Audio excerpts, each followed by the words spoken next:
किसान भाइयों, आज की इस वीडियो में मैं आपको बताने वाला हूँ कि आप किसान भाई टमाटर की खेती किस तरीके से कर सकते हैं और टमाटर की फसल में कौन कौन सा रोग लगता है तो उसके बारे में भी बात करेंगे। और टमाटर की फसल में जैसे कि एपिड, जैसिड और थ्रिप्स लगते हैं तो उनके लिए आप किसान भाई कौन सी दवा डाल सकते हैं तो उसके बारे में भी बताऊंगा। और आप किसान भाइयों की जैसे कि टमाटर की फसल में ज़्यादा से ज़्यादा फल और फूल लगे तो उसके लिए आप किसान भाई ऐसी कौन सी दवा डाल सकते हैं जिससे कि आपको टमाटर की फसल में ज़्यादा से ज़्यादा उत्पादन देखने को मिले। क्योंकि हम आपको बताएंगे कि हम अपनी टमाटर की फसल में ऐसी कौन कौन सी दवाएं डालते हैं तो जिससे कि हमारी टमाटर की फसल में आज इतना उत्पादन है। हम आप किसान भाइयों को जो कि इस वीडियो में टमाटर के पौधे भी बताएंगे, टमाटर के पौधे में किस तरीके से जो कि टमाटर लगे हुए हैं, कच्चे टमाटर जो कि फूलों से जो कि छोटे छोटे टमाटर लगे हुए हैं,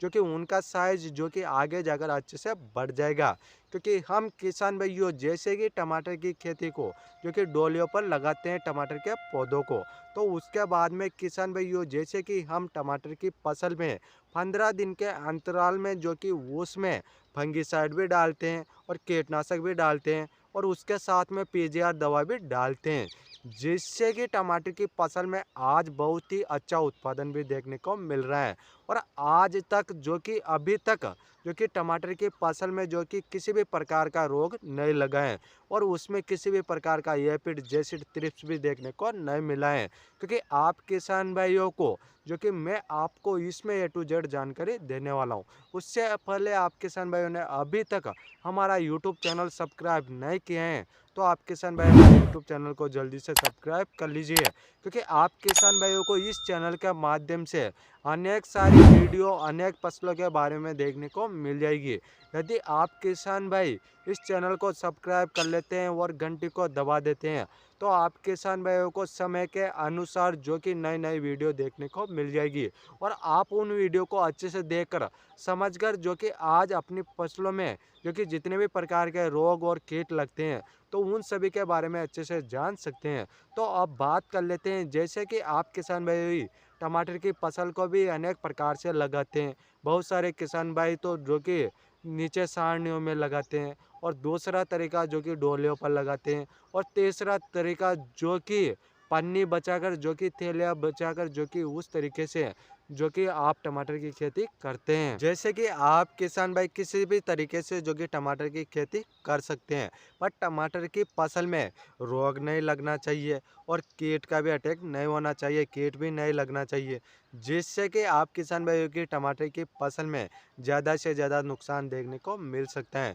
तो नुकसान से बचने के लिए यदि आप किसान भाई 15 दिन के अंतराल में मेरे बताए हुए उन दवाइयों का स्प्रे करते हैं तो आपकी टमाटर की फसल में किसी भी प्रकार का रोग और किसी भी प्रकार का कीट देखने को नहीं मिलेगा। और आप किसान भाई जो कि टमाटर की फसल से आगे जाकर एक अच्छा सा उत्पादन ले सकते हैं। तो आप किसान भाई जैसे कि आप हमारी टमाटर की फसल देख सकते हैं जो कि लगभग लगभग जो कि 50 से 60 दिन की अवस्था में चल रही हैं और टमाटर के पौधों में आज जो कि फूलों से जो कि अच्छी प्रकार से जो कि टमाटर आना शुरू हो चुके हैं। क्योंकि इन टमाटर का साइज जो कि आगे चलकर जो कि बढ़ जाएगा। और आज आप देख सकते हैं हमारी टमाटर की फसल में किसी भी प्रकार का रोग और कीट देखने को नहीं मिलेगा। क्योंकि हम किसान भाइयों टमाटर की फसल में 15 दिन के अंतराल में फंगिसाइड दवा भी डालते हैं, कीटनाशक दवा भी डालते हैं और पीजीआर दवा भी डालते हैं, जिससे कि आज बहुत अच्छा रिजल्ट देखने को मिला है। तो वह कौन कौन सी दवाएं आज हमने टमाटर की फसल में डाली हैं तो आप किसान भाई जैसे कि जो टमाटर की फसल में जो अर्ली ब्लाइट रोग लगता है जिसको बोलते हैं जुलसा, जिससे कि आपके टमाटर की जो पत्तियां होती हैं तो उसमें ब्राउन कलर के धब्बे देखने को मिल जाते हैं। तो उसको देखकर आप किसान भाई समझ सकते हैं कि टमाटर की फसल में जुलसा रोग आ चुका है। यदि आप किसान भाई जुलसा रोग को अच्छे से कंट्रोल नहीं करेंगे तो आगे जाकर टमाटर की फसल में जो कि आगे जाकर अच्छे से जो कि पूरी टमाटर की फसल में फैल जाएगा और आपकी टमाटर की फसल में नुकसान देखने को मिलेगा। नुकसान मिलने से पहले आप किसान भाई को समय के अनुसार जो कि स्प्रे करते रहना है। तो आप किसान भाई फंगिसाइड ले सकते हैं जो मेटालेक्सिकल 8% और मैनकोजोब 64% WP फॉर्मुलेशन में आता है। तो आप किसान भाइयों को किसी भी कंपनी का यह फंगिसाइड देखने को मिल जाएगा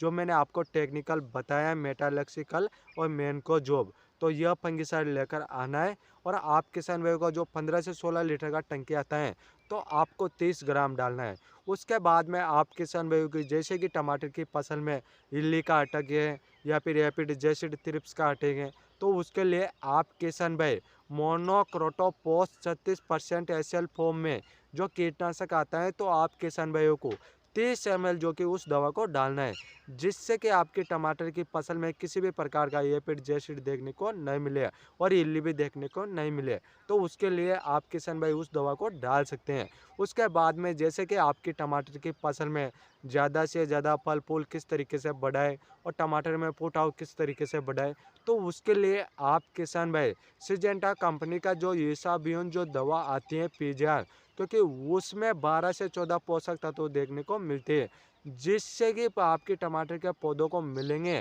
तो टमाटर की फसल में फुटाव भी ज़्यादा देखने को मिलेगा, ग्रोथ भी अच्छी होगी, उसके साथ साथ फल फूल भी बढ़ेंगे। तो आप किसान भाई उस दवा को ले सकते हैं। और उसके डोज की बात की जाए तो आपका जो 15 से 16 लीटर का टंकी आता है, तो आपको जो कि 30 ml डालना है और उसके बाद में किसी भी कंपनी का जो कि स्टिकर, गोंद या चिपको 5 से 10 ml डाल सकते हैं। जब आप किसान भाई इन सभी को अच्छे से मिक्स करके जब आप अपनी टमाटर की फसल में स्प्रे कर देते हैं, तो टमाटर की फसल में जो रोग लगा हुआ है तो वह भी अच्छे से कंट्रोल हो जाएगा। रैपिड जैसिड थ्रिप्स है तो वह भी अच्छे से कंट्रोल हो जाएगा। फल फूल नए आ रहे हैं टमाटर की फसल में और ग्रोथ नहीं हो रही है, फुटाव नहीं है, तो फुटाव भी देखने को मिल जाएगा, फल फूल भी ज़्यादा से ज़्यादा देखने को मिलेगा। तो इस प्रकार से आप किसान भाई जो मैंने दवाइयाँ बताई हैं उनको आप किसान भाई 15 दिन के अंतराल में स्प्रे करते रहते हैं आप अपनी टमाटर की फसल में, तो आप किसान भाइयों को टमाटर की फसल में किसी भी प्रकार का रोग और कीट देखने को नहीं मिलेगा। इस प्रकार से किसान भाइयों मैंने आपको बताया है